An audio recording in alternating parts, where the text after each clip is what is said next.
Hello, everybody. Such a beautiful day. Stupid ass FedEx. Okay, so yesterday, my sister is like, I just saw 888. I love it. My sister's like, hurry up and get your passport because my passport expired. So I need to focus on that today. My passport expired in October, and then I don't know, with this whole last time I had to get my passport, the government shutdown was going on. It was either October, November of 2013 when I first moved to LA. I needed my passport. So we'll see how long it takes, but I'm gonna get it because I do feel like I'm gonna start traveling. So I'm gonna get my passport. Today's Friday. Okay, I'm gonna work on that. I gotta go get the massage gun. I'll do a video on that. And then, all right, sweetie, come on. Okay, sweetie. How are you guys doing? Let's try this again. Beautiful day.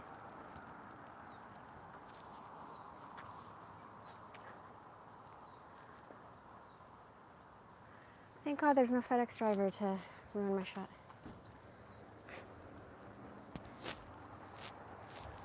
My Santa Barbara vlog is blowing up, and I think it's the key word, Santa Barbara.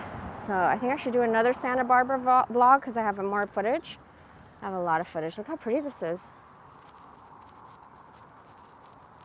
Good boy.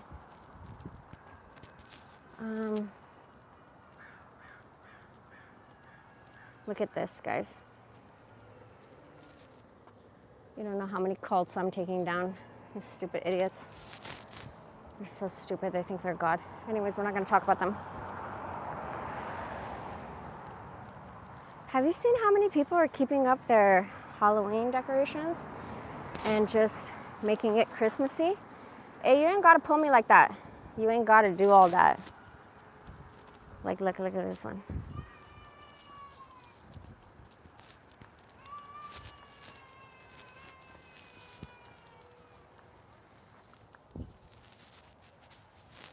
Hold on. Look at it, they just made it Christmas.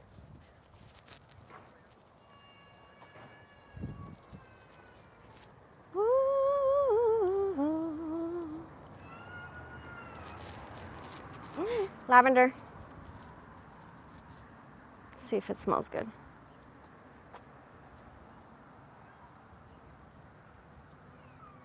This is French lavender. Wait, what? No, this is a different type of lavender. There's two different types. I have that app, Picture This.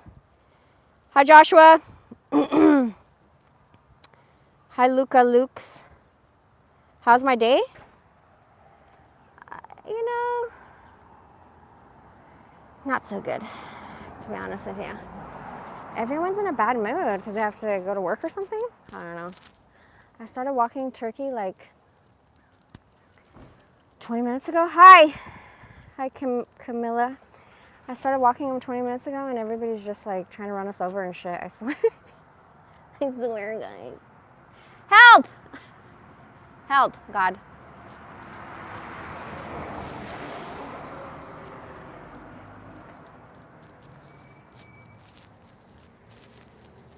I make the best out of everything anyways though, so whatever. And I do think everything happens for a reason. So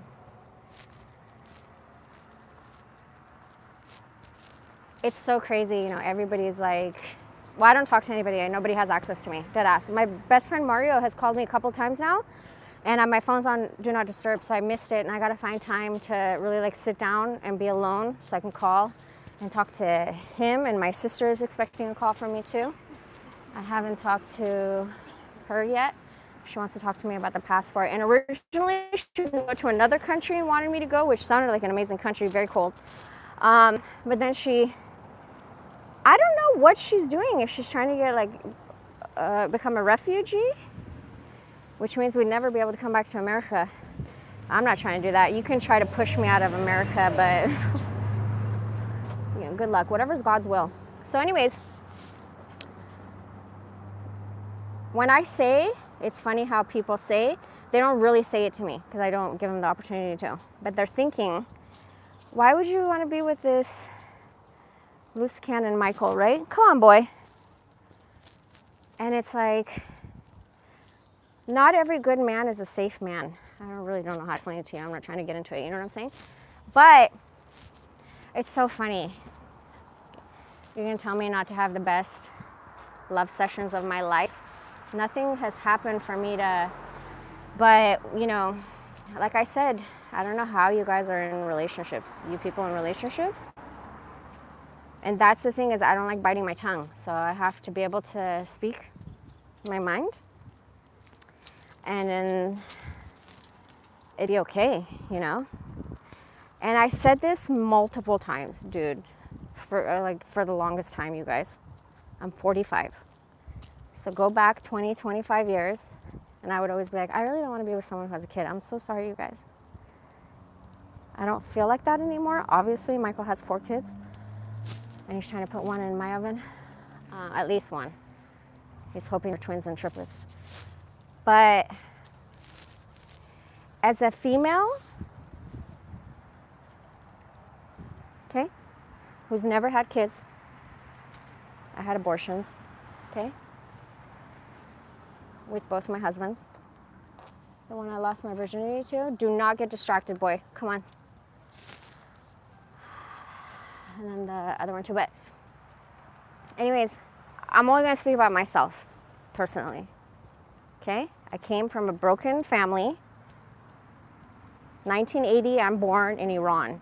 War, cuz it already started, the whole Iranian Revolution, which I looked it up, and they barely changed the name from Iran to Persia, because I still call myself Persian. I don't associate with these Iranian, you know, you gotta be a Muslim or we'll kill you if you talk about Christ. I don't. This new regime, nah. Just because I was born during that time, don't mean, So I looked it up, and it was like in the 40s or something that they changed. These crazy mofos came, took over, changed the name from Persia. Bruh, it's been Persia forever. They come in and they're like, we'll kill ya! Oh, we'll kill ya! If you do not get distracted, Turkey. I'm not trying to talk to no one right now. Thank you so much. Good day, sir. So imagine, 1980 you're born, okay? War. So you're like, what the fuck?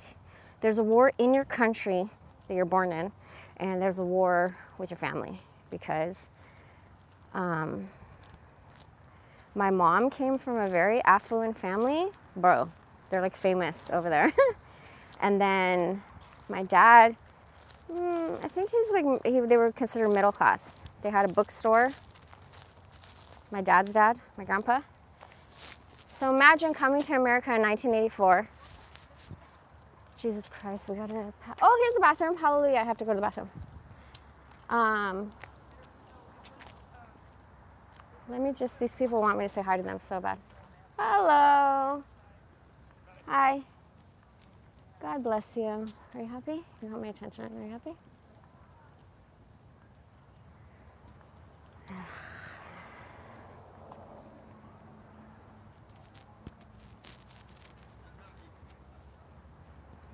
Imagine. Bro, don't mess with me. Do not mess with me, Turkey.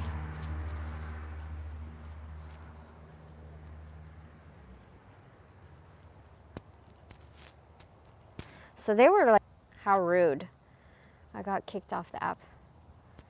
But imagine, 1980 born.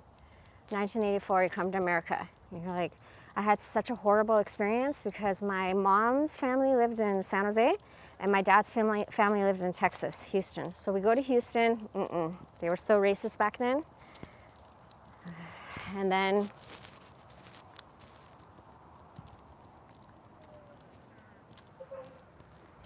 my parents split when I'm 8. And then I had to just be cool with the new family, you know? My mom got married right away. And then my dad, let's see, how many times did he get married? Hold on. My mom, 10 years. Josie cheated on him. So I think they were only together for like 6 months or a year. Then Irene tried to get rid of me and my sister, but they got married. These are the people my dad married. Irene tried to get rid of me and my sister, but she had a kid, but she said that the kids should be with their mom, that we shouldn't be with my dad, you know, because I lived with my dad from 8 to almost 17, right? Sounds like your family's marriage is worse than the political climate in your country. You're funny. Go back. Hey, what's up, Brazil? Go back where? Iran? I love Jesus. Every time my dad goes back to Iran, he has to delete all his YouTube videos because he's a pastor. And his testimony is amazing because I inspired him to become a Christian in 1996 when I started going to church. I'd never liked the church thing, but he did because he became a pastor. But God bless you. So then imagine going and living with your dad, which was cool. Yeah, shake it off, cuz. Shake it off. Because my mom was so strict, I didn't want to live with my mom. I wanted to live with my dad. So I go to live with my dad, Josie, Irene. Oh, and then Cindy. God bless you that they were married for 30 years. They just got divorced.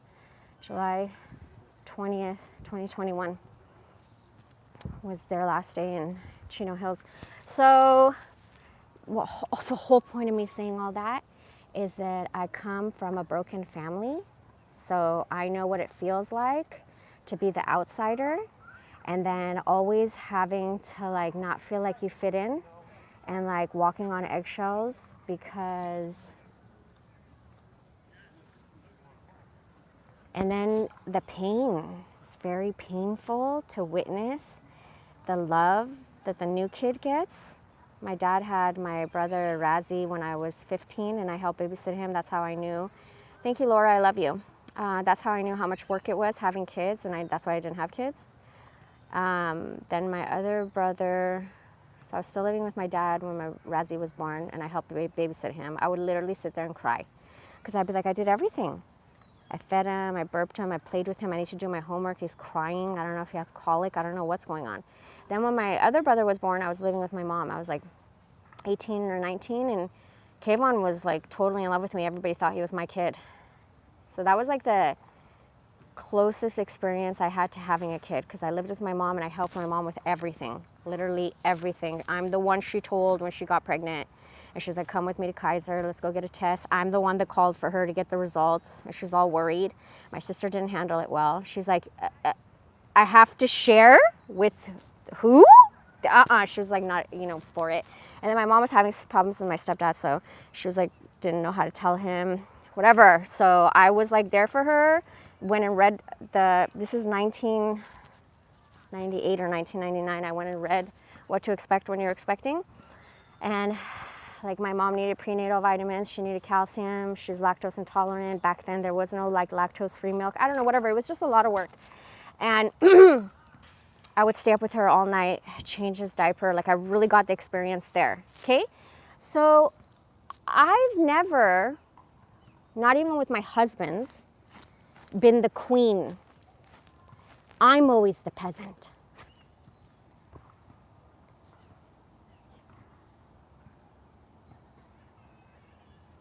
Why what? Why am I always the peasant? Because I just allow people, you know how it is, you just tolerate bullcrap, So I've never had someone be like, oh, you're the queen bee, which is usually what happens, not always, you know what I mean? But usually when you have kids and a family, then you're the head. And I always had respect for my mom and my stepmom because they were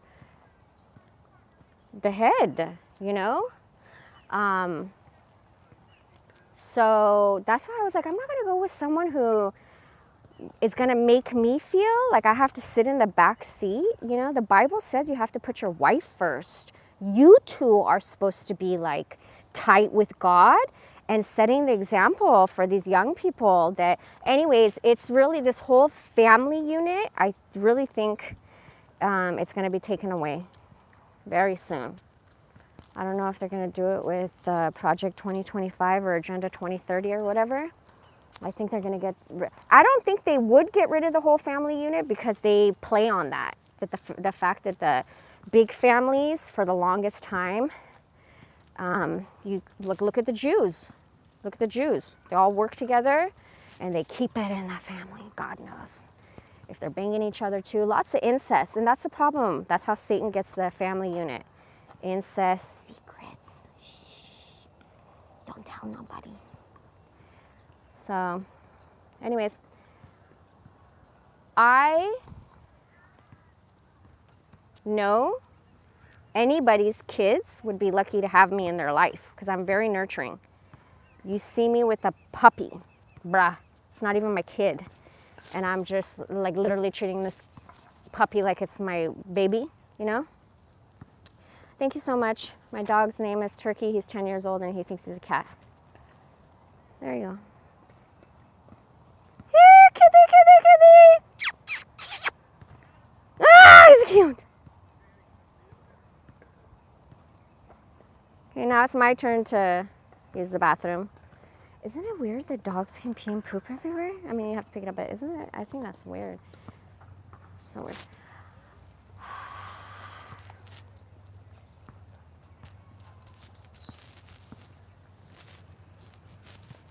Have you ever kissed someone and realized what heaven feels like? That's how I feel with Michael. When I kiss him, I'm like, this is what it's really like heaven feels like. But do you ever think that you're meant to like just fly solo? And not like you were like this before, or you always said, oh yeah, I'm gonna be a lone wolf or whatever. No, it just happens to be since the pandemic. Don't you feel like so much has been revealed since 2020? Ah, bro, so much revelation. I'm tired. Tired of it. I'm exhausted. But anyways, I've realized you're supposed to like be a team, right? You and your partner, you and your family, whatever. Friendships, I don't know, whatever the fuck. You're supposed to be a team. So that's when I start to feel like, I don't know, I can't even keep anything at Michael's because he just kicks me out because he thinks I'm gonna come back. I was watching the P. Diddy thing last night. Poor Cassie. I feel like Cassie. I told Michael, I was like, dang, that sounds like you. P. Diddy's way he treated people. You can tell a lot about someone when they get to the top, how they act, and when they're at the bottom and they have nothing, how they act. What will they do to get what they want, right? What will people do to get what they want? And I think that's why I had to go through this experience of being homeless and sleeping in my car for the last year and a half, is for God to test me. And for even like the pastor that ordained my dad, Brother Anthony, even he was like, Sue, when I was homeless, before I became a pastor, girl, I got into trouble. I think he went to prison. So the fact that I stayed out of trouble this time, I didn't the first time. Remember when my place caught on fire? I learned my lesson. I kicked it with the Crips. Remember? The cops have me associated with the Crips. I mean, what? The Bloods. What? The Crips. It's the Crips. So, second time I was so sick, right? July 20th, 2021, when the divorce happened. I was just so sick. I thought I had Delta and Omicron. And I was just throwing up. And thank God I had Kimani to help me with my dog. Although, I don't know what that was all about. We're not going to talk about that until like the truth comes. When the truth comes out, everyone's going to be like, I'm so sorry you had to go through that. It must have been so hard having to go through that by yourself. Nobody believed you, not even your family. But like, I don't care because it all drew me closer to God. So hallelujah, glory be to God. Anybody can try to kill me. You don't think I push myself to the edge to see my limits? Oh my God. Lord, help me deal with this crap until Jesus comes back, which I hope is soon. I told a pastor a couple years ago, I was so mad. And I was like, I can't wait till Jesus comes back. And he goes, don't say that. I'm praying for some of my family members. And it's like, you're so annoying. It's like God's timing, because time is an illusion. It's like not even real. We made it up. So that's why this whole time thing, like having to wait to see what happens, is so annoying. All you can do is just make the best out of everything. Every moment you have, every chance you get. I need to ground as soon as possible. So, can you sit here for a second, boy? Thank you so much. Ask a question you would ask your future self. Let's try it.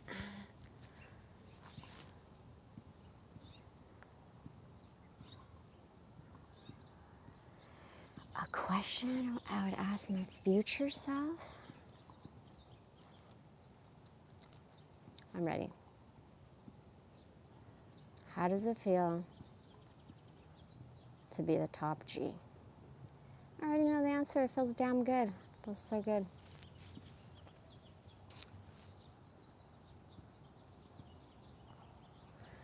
Like, Michael gives me such a hard time because he's like, how do you not have no friends? You literally have no contact with anybody? Because he wants to have friends, right? I'm 45 and he's 40. And then he's like, how are you not, cool with your family? It's not that I'm not cool with my family. It's that, do we got to start all over again? I came from Iran in 1980. I was born in 1980. I came from Iran in 1984. If you don't understand how women are still oppressed to this day, whether you come to America or not, these foreigner ladies, they're still oppressed because that's your culture. And so I don't know what happened. Like 2.5 years ago, I just woke up and it's like it clicked. I realized my value and my worth, and I was like, why am I downplaying myself, letting myself get infected by any energy that just wants to like shoot the shit and waste my time and stuff? Nah, bruh. So that's when I started to really become strict to the point where now I'm like, nobody gets access to me, especially if there's no alignment, like we're not aligned, which if we're aligned, God will. I went to go see my family in the Bay. I've been back almost, 7 weeks or something to LA. So when I went to go see my family, it's not like I avoided them, didn't see them. No, I hung out with them, I saw them. I've gone to go see my dad multiple times, I got pneumonia, do you remember? So it's not, people, the whole assumption thing, and then the whole, remember the book, The Fifth Agreement? I gotta go back to that book. And then focus on meditating as much as possible all day. That's gonna be like my goal, is to meditate, find somewhere, because a mountain is not safe for me anymore. But I need to find somewhere to meditate and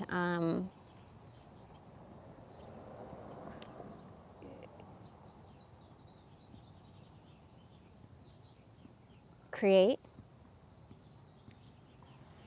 And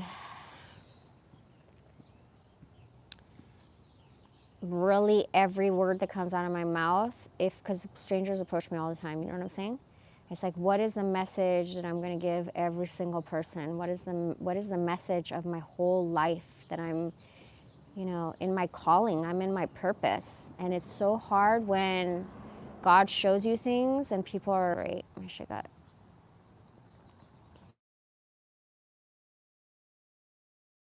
I really do wish I could find a cave and figure out how to be sleeping outdoors. Then I just have to worry about the wildlife, which I don't have to worry about. You saw me, I saw the bob hiking with Turkey before. I kind of worry about Turkey, but I don't worry about anything. I trust God so much. And that's what I think is happening, is God is like, I'm going to have you be working with very, very difficult people. I already have. That was training and preparation. So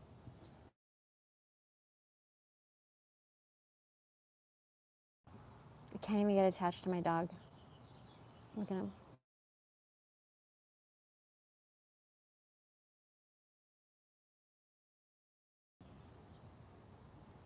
I have no battery per the usual.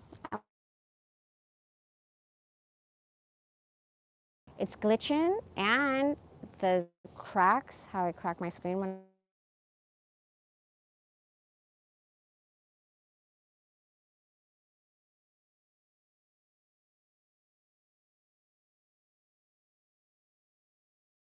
iCloud hasn't backed up anything in the last year. Can you believe this?